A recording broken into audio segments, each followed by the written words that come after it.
ఎవరైతే శివమహాపురాణ మహత్యంను వింటారో వాళ్ళకు గల సకల బాధలు తీరిపోతాయని పెద్దల మాట. కాబట్టి భక్తి శ్రద్ధలతో వినండి. మీరు విన్న ఎన్నో గాథల కన్నా కూడా విభిన్నమైనది, నిర్ద్వంద్వమైనది, గొప్ప మహిమాన్వితమైనది ఈ శివమహాపురాణము. వర్తమాన పుణ్యప్రదాయకము, ఆయురారోగ్య ఐశ్వర్య విద్యా భోగభాగ్య కారకము, ఆద్యంత మంగళప్రదము, ఆపాత మధురమైనటువంటి శివమహాపురాణాన్ని మించి చెప్పుకోదగినది, వినదగినది గాని, తెలుసుకోదగినది గాని మరొకటి లేదు. కాబట్టి ఈ శివమహాపురాణంలోని ఒక్క గాథను కానీ, అందులోని సగాన్ని గాని నిత్యము భక్తి ప్రపత్తులతో పఠించినట్లయితే వారు తప్పనిసరిగా జీవన్ముక్తులవుతారు. ఇచ్ఛాపూర్వకంగా గాని లేదా యథాలాపంగా గాని ఒక్కసారైనా ఈ మహాపురాణాన్ని చదివినా, విన్నా కూడా పాపరహితులవడం ఖాయము. చతుర్దశి తిథి నాడు ఉపవాసం ఉండి శివభక్తుల ఎదుట ఎవరి పురాణాన్ని ప్రవచిస్తూ ఉంటారో వారు అత్యంత పూజనీయులవుతారు. ముఖ్యంగా ఈ మహాపురాణంలోని రుద్ర కైలాస సంహితలు 2 మహామహిమాన్వితాలైనవిగా తెలుసుకోండి. ఎవరైతే సమాహిత మనస్కులై రుద్ర సంహితను పఠిస్తారో వారు బ్రహ్మజ్ఞులైనా సరే 3 రోజుల్లో సర్వ పాపాల నుంచి విముక్తులైపోతారు.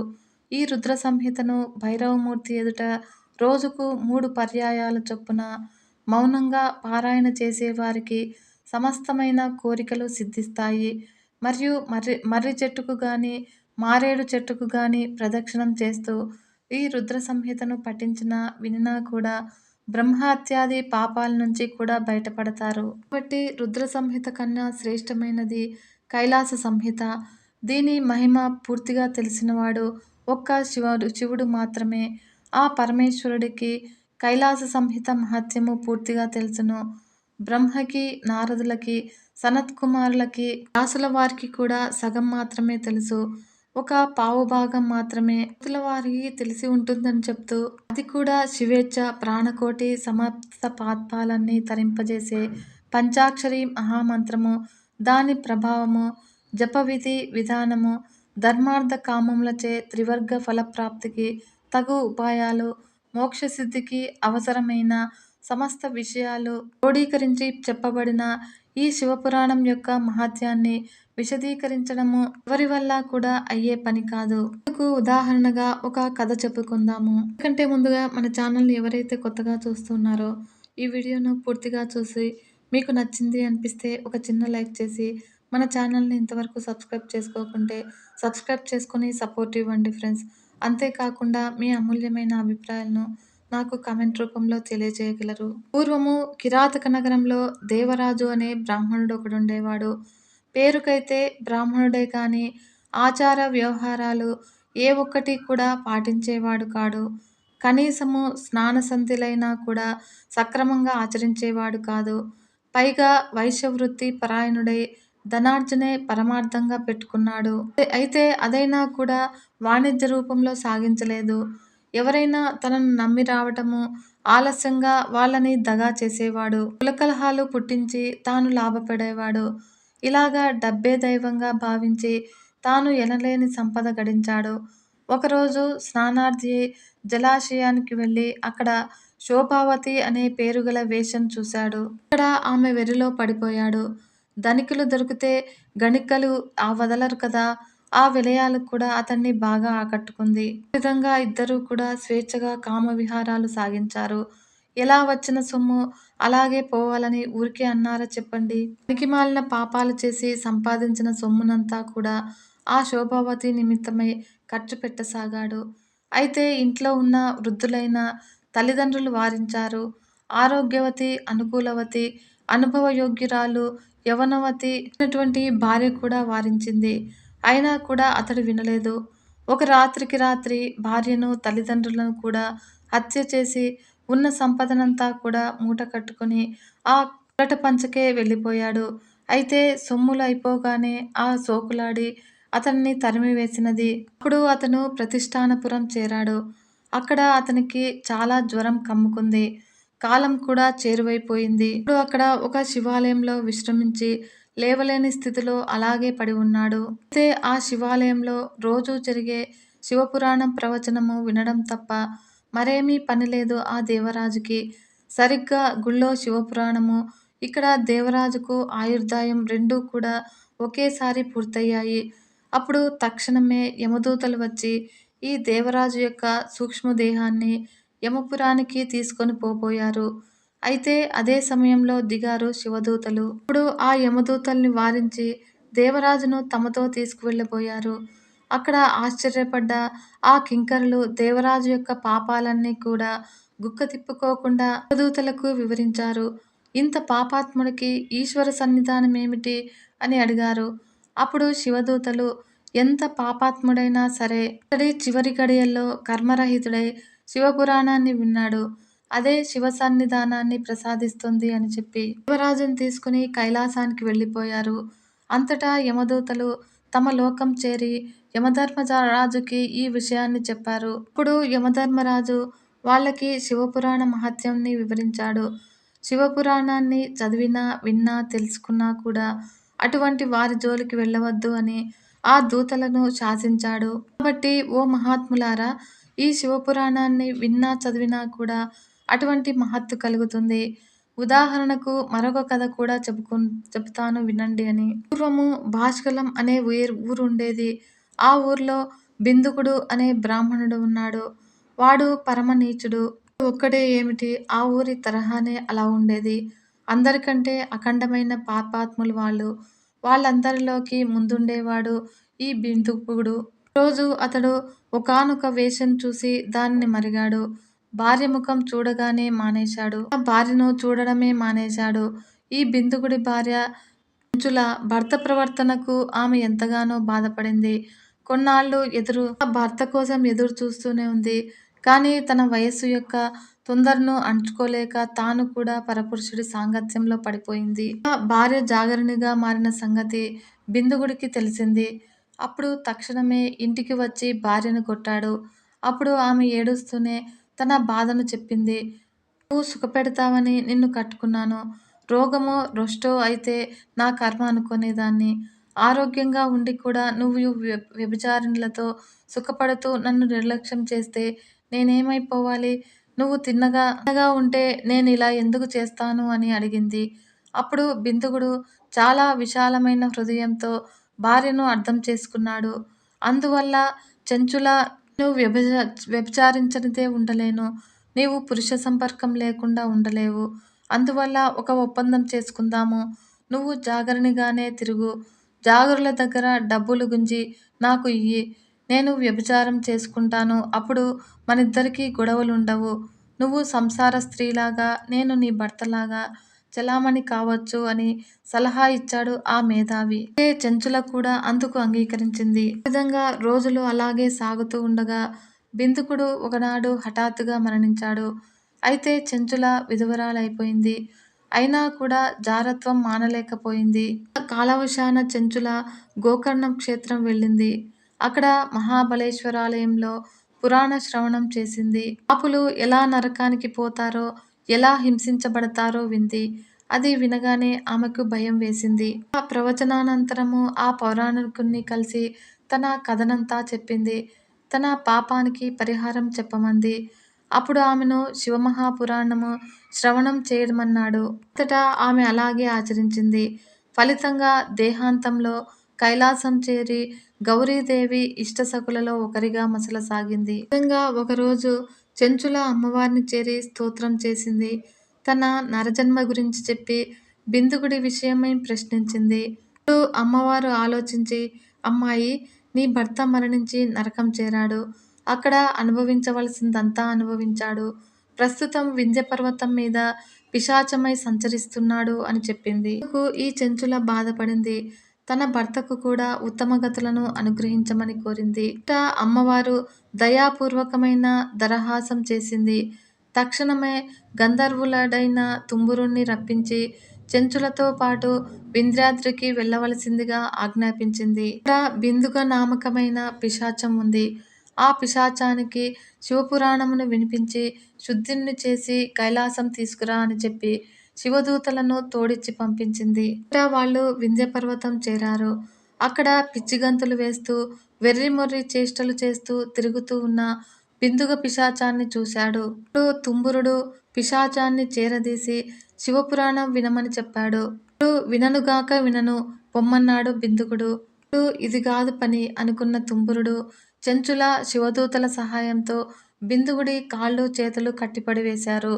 కదలలేక మెదల్లేక పడి ఉన్న బిందుగుడి ముందు ఆసీనుడై వీణ సవరించి అది లోకమనోహరంగా శివపురాణాన్ని గానం చేయసాగాడు.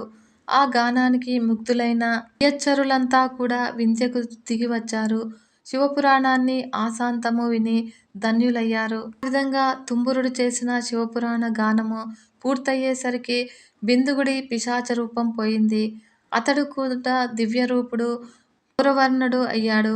అంతటా చెంచుల భర్తతో సహా కైలాసం చేరి శివపార్వతుల సేవ చేసుకుంటూ ఆనందంగా ఉండసాగిరి. కాబట్టి అంతటి మహాత్మవంతమైనది శివపురాణము.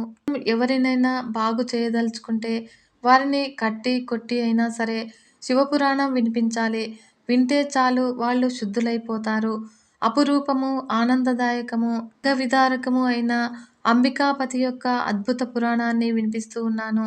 శ్రద్ధగా వినండి సుమా అంటూ ముందుగా ఆయన చెప్పిన స్కాంద పురాణ అంతర్గత శివపురాణ మహత్యాన్ని వినిపించి ఇక శివపురాణ ప్రవచనాన్ని ఆరంభిస్తూ ఉన్నాడు సూత మహర్షి. శౌనకాది మహామునులారా శ్రద్ధగా వినండి. సృష్ట్యాదిగా ఎన్నో కల్పాలు గడిచిపోయాయి. ప్రస్తుతము మనం ఉన్న కల్పం పేరు శ్వేతవరాహ కల్పము. ఈ శ్వేతవరాహ కల్పం ఆరంభంలో 6 గొప్ప గొప్ప గోత్రాలకు చెందిన 6గురు మునులు ప్రోగుపడి ఇదే ప్రయాగలో కూర్చున్నవారై పరబ్రహ్మం ఎవరు అనగా అని తర్కించుకున్నారు. ఎన్నాళ్ళు గడిచినా కూడా వాళ్ళ తర్కము అమలకపోవడం వల్ల సరాసరి సృష్టికర్త అయిన బ్రహ్మను కలిశారు. అప్పుడు అందర్నీ సృష్టించిన వాడివి నువ్వే గనుక మాకెవరికీ తెలియని విషయాలు నీకు ప్రత్యక్షంగా తెలిసి ఉంటాయని నమ్ముతూ ఉన్నాము. కాబట్టి చతుర్ముఖ మా సందేహం తీర్చు. పరబ్రహ్మ పరమపురుషుడు అని పిలువబడుతున్నవాడు చెప్పబడుతున్నవాడు ఎవరు? నువ్వు తప్ప మా సందేహం తీర్చగల వారు ఎవరు మాకు తోచడం లేదు అని ప్రాధేయపడ్డారు. అప్పుడు వారి మధ్య సంభాషణ ఇలా జరిగింది. మునులు ఇలా అంటూ ఉన్నారు.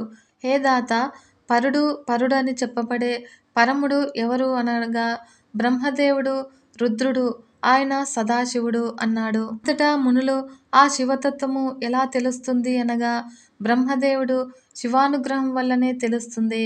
ఆయన యొక్క అసాధారణమైన అనుగ్రహం వల్ల శివభక్తి ఏర్పడుతుంది. భక్తి వల్ల క్రమక్రమంగా సంపూర్ణ అనుగ్రహము సిద్ధిస్తుంది. దానివల్ల సాధన సాధక జ్ఞానము సమకూరుతుంది. తద్వారా శివతత్వం తెలుసుకోవాలి అని అన్నాడు. అంతటా మహామునులు సాధ్యాలలో ముఖ్యమైనది ఏది? సాధనం అంటే ఎటువంటిది? సాధకుడు అంటే ఎవరు అని అడగ్గా బ్రహ్మదేవుడు సాధ్యాలన్నింటిలోనూ అత్యంత ప్రధానమైనది శివపద ప్రాప్తి ఒక్కటే. అందుకు సాధనము శివారాధన చేయడం మాత్రమేనని తెలుసుకోవాలి. శివానుగ్రహం వల్ల ఏర్పడిన మదమాది సంపత్తులు కలవాడే సాధకుడు అని చెప్పబడుతూ ఉన్నాడు. మరియు వేదాలలో చెప్పబడినట్లుగాను తన కుల ఆచార వ్యవహారాల రీత్యాను తన ఆశ్రమ ధర్మ నిర్ణయాలకు అనుగుణంగాను కర్మాచరణ గావిస్తూ ఆ కర్మల ఫలముగాను సమర్పణం చేస్తూ ఉండే సాధకుడు జన్మాంతరాన శివావాసమైన కైలాస పద సంపదను చేరుకుంటాననడంలో సందేహం లేదు. ఇక సాధన, దీనికి శ్రవణము, కీర్తనము, మననము అనేవి 3 చాలా ముఖ్యమైనవి. బ్రహ్మ సూచించగానే మహామునులు ఆ మూడింటిని గురించి మరింత విపులంగా తెలియజేయమని అడిగారు. అంతటా బ్రహ్మదేవుడు వినండి అంటూ పరమేశ్వరుని లీలా విలాసాదులను మనసారా వినడమే శ్రవణము. మనం మన కంటితోనే లోకాన్ని పరిశీలిస్తాము. అలా కంటికి తోచని వాటిని గురించి వినాలని కుతూహలపడతాము. అటువంటప్పుడు కేవలం కంటికే కాదు, వాక్కులకి, మనస్సుకి కూడా గోచరం గాని ఆ పరమేశ్వరుడి గురించి వినాలని ఇంకెంత తపనగా ఉంటుంది. అదిగో అలా తపించి ఆ సర్వేశ్వరుడి గురించి గురుముఖత వినాలి. అది నాంది. అటుపై ఎక్కడ శివనామము వినపడినా కూడా శివపరమైన విషయము చెవికి సోకినా తొలగిపోకుండా యువతుల పోయగాల గురించి యువకులు ఎంత తన్మయంగా వింటారో అలా వినాలి. ఈ శ్రవణము.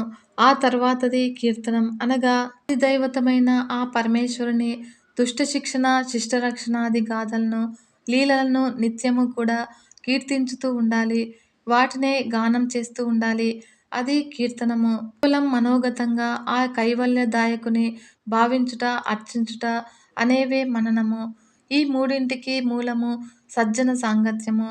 అనునిత్యము కూడా వృద్ధులు, జ్ఞానులు, సద్బుద్ధి కలవారు అయిన వారితో సంచరించడం వలన, వారితోనే కూడా ఉండటం వలన 4 మంచి ముక్కలు వినటం జరుగుతుంది. అలా ఆరంభమవుతుంది. సుఖపరమైన శ్రవణము.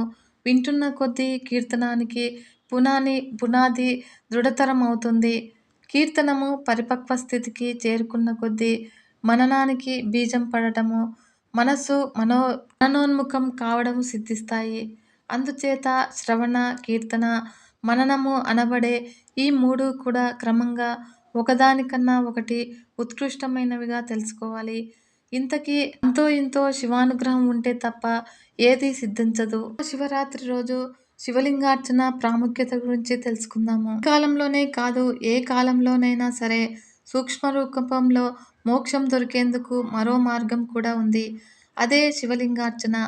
ఆ పరమేశ్వరుని లింగంగా భావించి పీఠంలో గాని, ఇంట్లోని దేవతార్చనా పీఠంలో గాని, ఏదైనా ప్రత్యేక మందిరంలో గాని, పుణ్యక్షేత్రంలో గాని నిత్యము ఆరాధించు వారికి తప్పనిసరిగా ముక్తి లభిస్తుంది. ధ్యాన, ఆవాహన, ఆసన, పాద్య, అర్ఘ్య, ఆచమనీయ, అభిషేక, వస్త్ర, భస్మ, గంధ, అక్షత, పుష్ప, బిల్వ, ధూప, దీప, నైవేద్య, తాంబూల, మహానీరాజన, మంత్రపుష్ప, నమస్కార, ప్రార్థనలనే ఏకవింశ ఉపచారాలతోటి అర్చించాలి.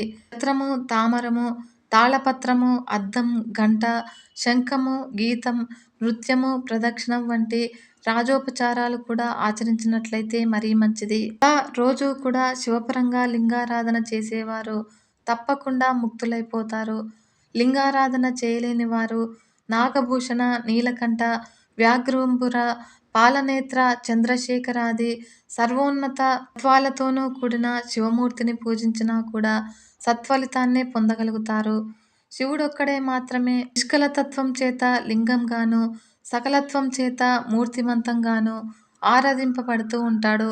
తక్కిన దైవతాలన్నీ కూడా మూర్తిమంతాలు, సాకారాలే గాని పరతత్వమైన నిరాకారతను పొందలేకపోయాయి. కాబట్టి శివుడే సర్వేశ్వరుడు అనడానికి ఇదే ఆధారం మనకి. అయితే గతంలో మార్కండేయుడు కూడా ఇదే ప్రశ్న అడగ్గా దానికి నందికేశ్వరుడు చెప్పిన సమాధానాన్నే చెబుతాను వినండి అని ఆరంభించాడు సూత మహర్షి. కానక సృష్టి ఆరంభించబడిన వేళ అప్పటికి 5 ముఖాలతో అలరారే అబ్జాసనుడు విష్ణువు దగ్గరకు వచ్చాడు. అసలే అందగాడైన అబ్జనాభుడు మరింత జగన్మోహనాకారంగా నిద్రపోతూ ఉన్నాడు. శేషపాన్పు మీద మనుషులందరూ కూడా యుక్తమైన ఉపచర్యలు చేస్తూ ఉన్నారు. తాను మొదలుపెట్టిన సృష్టి నిరాటంకంగా సాగుతూ ఉన్న సూచనల వలన కాస్తంత అహంకారంతో ఉన్నాడు. పుట్టడమే ఆలస్యంగా ఆక్రమించేస్తుంది శివమాయ. అదే జరిగింది బ్రహ్మకి. ఆ శివమాయలో పడి అహం పెంచుకొని, ఏమయ్యా 4 చేతులవాడా, ఇంతటి సృష్టికర్తను నేను వస్తే నన్ను లెక్క చేయకుండా లేచి మర్యాద చేయకుండా నిద్రపోతూ ఉన్నావా? అందరికీ తండ్రిని నేను, గురువుని నేను. ఇప్పటికైనా తెలివి తెచ్చుకొని లేచి నన్ను మర్యాద చెయ్యి. అతిథి మర్యాద చెయ్యని వారికి ప్రాయశ్చిత్తం విధింపబడుతుంది తెలుసు కదా అని అన్నాడు. మండుకొచ్చింది మహావిష్ణువుకి. తన బొడ్డులోంచి మొలిచిన తామర పువ్వులోంచి పుట్టిన విరించి తనను అలా నిర్లక్ష్యం చేయడము, తనే తండ్రిని అనడము ఆయనకి ఉత్తరాము నచ్చలేదు. అయినా కూడా స్థితికర్త కదా, అందుకని పైకి మాత్రము చిరునవ్వులు నవ్వుతూ బ్రహ్మదేవా, నీకు స్వస్థత కలుగునుగాక అంటూనే బ్రహ్మకన్నా తన ఆధిక్యతను చెప్పుకోసాగాడు. ఎప్పుడైతే ఆత్మస్తుతి మొదలుపెట్టాడో అప్పుడే శివమాయ ఆక్రమించేసింది శ్రీ మహావిష్ణువును. బ్రహ్మ విష్ణువులిద్దరూ కూడా శివమాయలో మునిగిపోయారు. నువ్వెక్కువ నేనెక్కువ అనే వాదన వల్ల నేనే సర్వేశ్వరుణ్ణి అంటే కాదు, నేనే సర్వేశ్వరుణ్ణి అనుకునే దాకా వెళ్ళిపోయింది. అలా మాట పెరిగింది. చివరికి యుద్ధంగా పరిణమించింది. విష్ణువు వైపు విష్ణుగణాలు, బ్రహ్మవైపు బ్రహ్మగణాలు సమకూడి సమరశంకారావం చేశాయి. దేవతానీకము, దివ్యర్షి గణాలు ఊర్ధ్వలోకంలో నిలిచి ఈ ఊహించలేని పోరాటాన్ని తిలకించసాగాయి. యుద్ధం స్థాయి నుంచి ప్రళయం స్థాయికి మారుతూ ఉంది. దానికి పరాకాష్ఠగా విష్ణువు మహేశ్వరాస్త్రాన్ని ప్రయోగించాడు. అది చూసి బ్రహ్మ పాశుపతాస్త్రం ప్రయోగించాడు. ఆ లోకభీకరాలైన ఆ యిషికద్వయ ప్రభావానికి దేవతలు దిమ్మెరపోయారు. శివ శివ శివ శివ శరణు శరణు శివ శివ అంటూ ఋషి దేవగణాలు కూడా కైలాసానికి చేరారు. సర్వశక్తిమంతుడు ఆ సదాశివుడు వచ్చిన వాళ్లను ఓదార్చాడు, అభయమిచ్చాడు. ఉన్నవాడు ఉన్నట్లుగా అదృశ్యమై మహేశ్వర పాశుపతాస్త్రాలతో కూడి ఢీకొంటూ ఉన్న బ్రహ్మ విష్ణువుల నడుమ అగ్నిస్తంభమై ఆవిర్భవించాడు. మాధవుడు వేసిన మహేశ్వరాస్త్రము, పంకజాసనుడు ప్రయోగించిన పాశుపతాస్త్రము రెండూ కూడా తైజస్తంభంలో విలీనమైపోయాయి. తుది మొదలు తెలియకుండా వెలుతురులాగా వెలిగిపోతూ ఉన్న ఆ నిలువు వెలుగుకు నివ్వెరపోయినట్లుగా ఆ మహాతేజం ముందు అక్కడ ఉన్న వారందరి తేజస్సులు తప్పిపోయాయి. బ్రహ్మ విష్ణువులు కలలు తప్పి బాధపడసాగారు. వారి వారి అహంకారాలు అణిగిపోసాగాయి. ఇంతకు ముందెప్పుడూ కూడా కనీ విని ఎరుగని ఈ అపూర్వ జ్వాలాస్తంభం వల్ల ఏర్పడు అద్భుతంలో మునిగిపోయారు.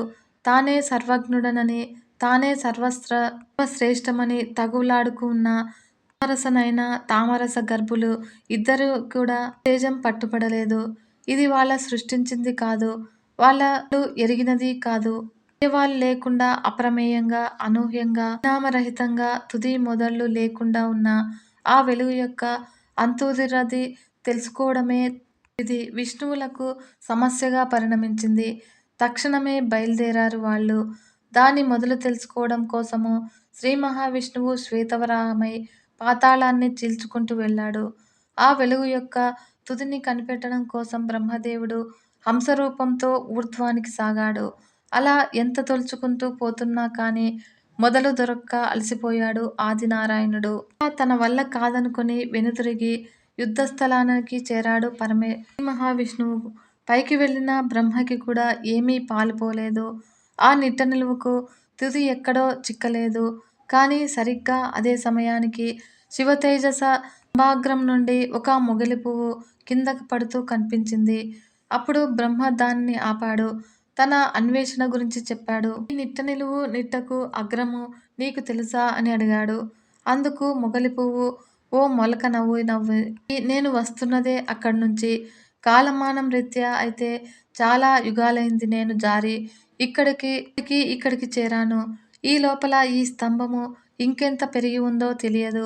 నా మాట విను. దీని అగ్రాన్ని చూడటం నీ తరం కాదు అని అంది. అందుకు బాధపడ్డాడు బ్రహ్మదేవుడు. ఇది కానకపోతే శ్రీ మహావిష్ణువు ముందు తక్కువైపోవాల్సి వస్తుంది, లేదా విష్ణువుతో సమానుడు అవ్వాల్సి వస్తుంది. అది తనకు నచ్చదు. తను విష్ణువు కన్నా గొప్పవాడు అని అనిపించుకోవాలి. అందుకని ఒక ఆలోచన చేశాడు బ్రహ్మదేవుడు. ఈ మొగలి పువ్వుని చూసి కేతకీ సుమ్మ, నువ్వు నాకు ఉపకారం చెయ్యి. నేను విష్ణువు దగ్గరకు వెళ్ళి ఈ స్తంభాగ్రాన్ని సందర్శించానని చెబుతాను. నా మాట నిజమేనని నువ్వు సాక్ష్యంగా చెప్పాలి అని ప్రాధేయపడ్డాడు. అందుకు సరేనంది మొగలి పువ్వు. కేతకి బ్రహ్మలిద్దరూ కూడా పూర్వరణస్థలం చేరారు. దిగాలుగా కూర్చొని ఉన్నాడు విష్ణువు. బ్రహ్మదేవుడు తాను ఆ వెలుగు స్తంభపు పైభాగం చూశానని చెప్పాడు.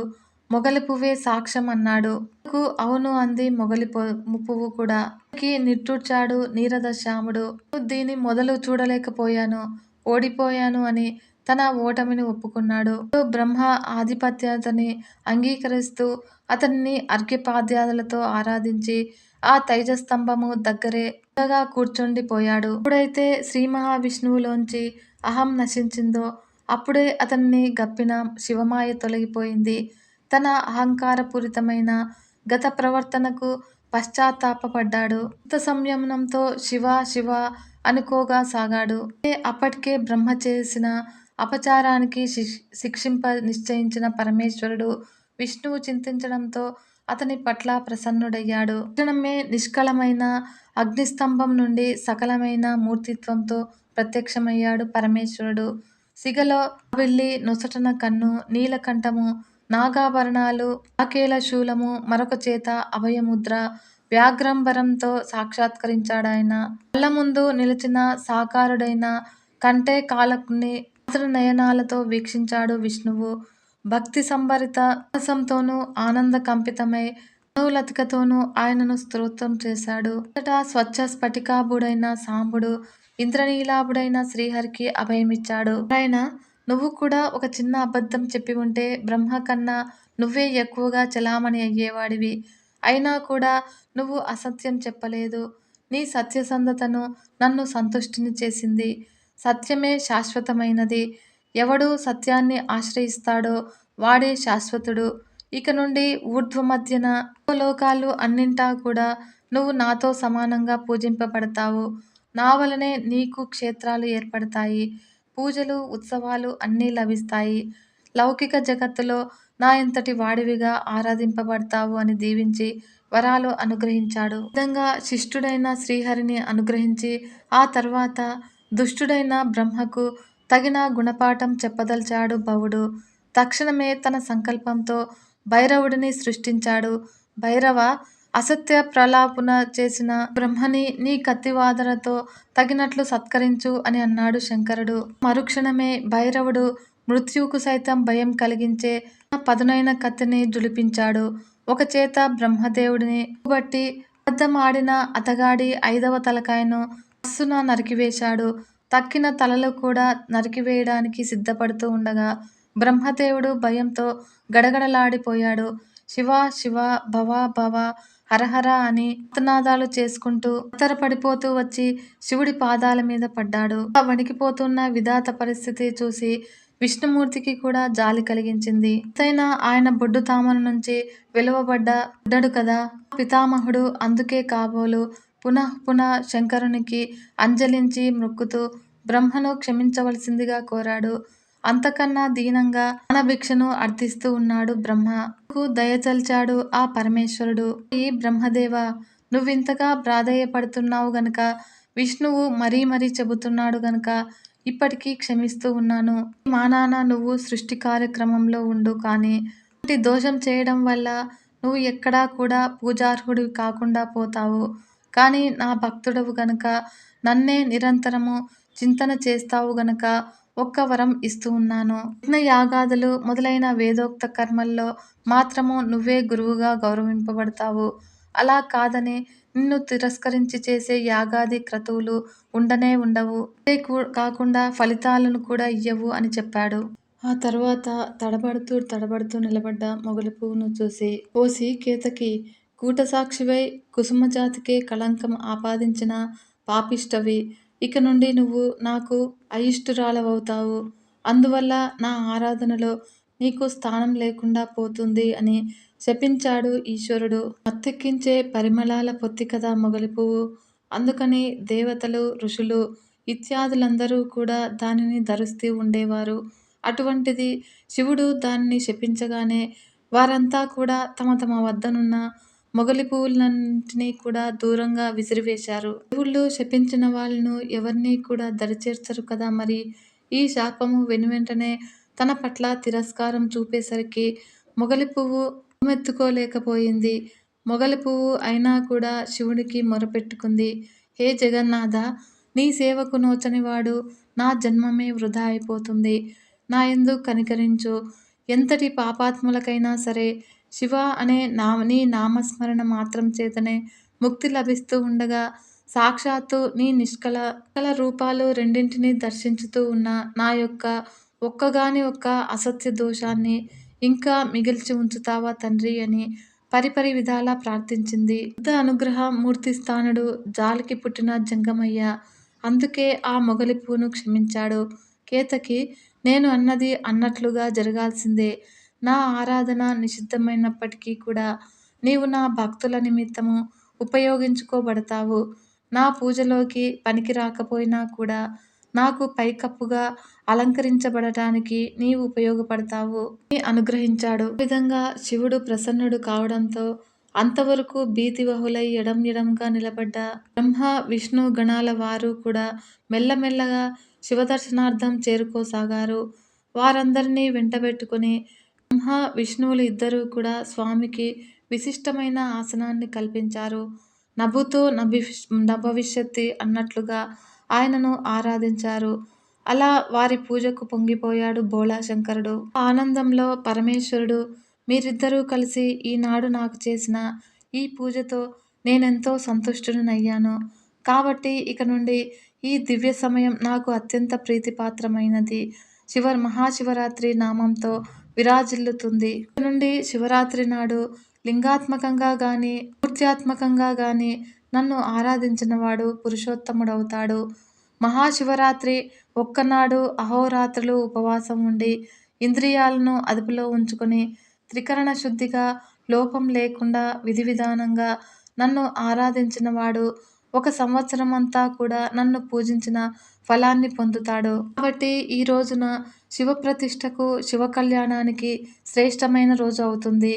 మీ యుద్ధం నివారించే నిమిత్తంగా నేను లింగాకృతిలో ఆవిర్భవించిన ఈ మార్గశిర మాస బహుళ చతుర్దశి ఆర్ద్ర నక్షత్రం నాడు ఉమాసహితుడుగా గాని, లేదా నా శివలింగాన్ని గాని దర్శించిన మాత్రం చేతనే ఆ పురుషుడు నాకు కుమారస్వామి కన్నా ఇష్టుడవుతాడు. నేను లింగాకృతితో ఉద్భవించిన ఈ తావు లింగస్థానం అనబడుతుంది. ఆద్యంతాలు లేని ఈ నేనైన స్తంభము భక్తాభీష్ట ప్రదానార్థము పరిణామవంతమై శివలింగంగా సిద్ధిస్తుంది. ఈ అనల స్తంభం ఆవిష్కరింపబడిన నేల అరుణాచలంగా ప్రసిద్ధమవుతుంది. శివక్షేత్రాలన్నింటా కూడా ఇది అత్యంత కీర్తిమంతమవుతుంది. ఇక్కడ అరుణాచలేశ్వరుడుగా ఆవిష్కరింపబడే శివలింగారాధనకులు ఆలోక్య, సామీప్య, సాయుజ్యాది మోక్షపదాలను క్రమవశ పొందగలుగుతారు అని పలు విధాలుగా అనుగ్రహించి తుదిగా ఇలా చెప్పసాగాడు పరమేశ్వరుడు. విధాతలారా, నా పరబ్రహ్మతత్వాన్ని మీకు నిరూపించడానికే ఈ నిరాకారము, నిర్గుణము, నిరుపమానము, పరిమాణము అయిన రూపంలో కనిపించాను. అటు పిమ్మట మీకున్న సాకారత, అహంభావాన్ని తుదముట్టించేందుకు సకులుడనై లింగరూపంతో మీకు దర్శనమిచ్చాను. గుర్తుంచుకోండి, సకలత, నిష్కలత నాకు మాత్రమే చెల్లుతుంది. కాబట్టి నేనే పరబ్రహ్మనని మర్చిపోకుండా, మీలో మీరు తగువులాడకుండా నా ఆజ్ఞ ప్రకారము సృష్టి స్థితులను నెరవేర్చండి. నాకు లింగానికి గాని, లింగానికి మూర్తికి గాని నాకు విధమైన భేదాలు లేవు. నిత్యము లింగారాధన చేయండి. నిజానికి నేనేదో ఒక చోట ఉండిపోయే వాడిని కాదు. అయినా కూడా ఎక్కడ లింగప్రతిష్ఠ జరుగుతూ ఉంటుందో అక్కడ మాత్రం తప్పకుండా ఉంటాను. ఒక్క శివలింగం ప్రతిష్ఠిస్తే సమానులై కైలాసాన నివసిస్తారు. 2 శివలింగాల్ని ప్రతిష్ఠిస్తే మహాకైలాసమున శివానంద భౌతులవుతారు. శివసాయుధ్యాన్ని పొందుతారు. లింగ ప్రతిష్ఠ అత్యంత ప్రధానమైనది. లింగాభావం వల్ల మూర్తిని ప్రతిష్ఠించినప్పటికీ కూడా అది శివక్షేత్రమే అవుతుంది అని పరమేశ్వరుడు పలికాడు. విన్నారు కదా ఫ్రెండ్స్, మరొక మంచి వీడియోతో మీ ముందుకు వస్తాను. అంతవరకు సెలవు. నమస్కారం.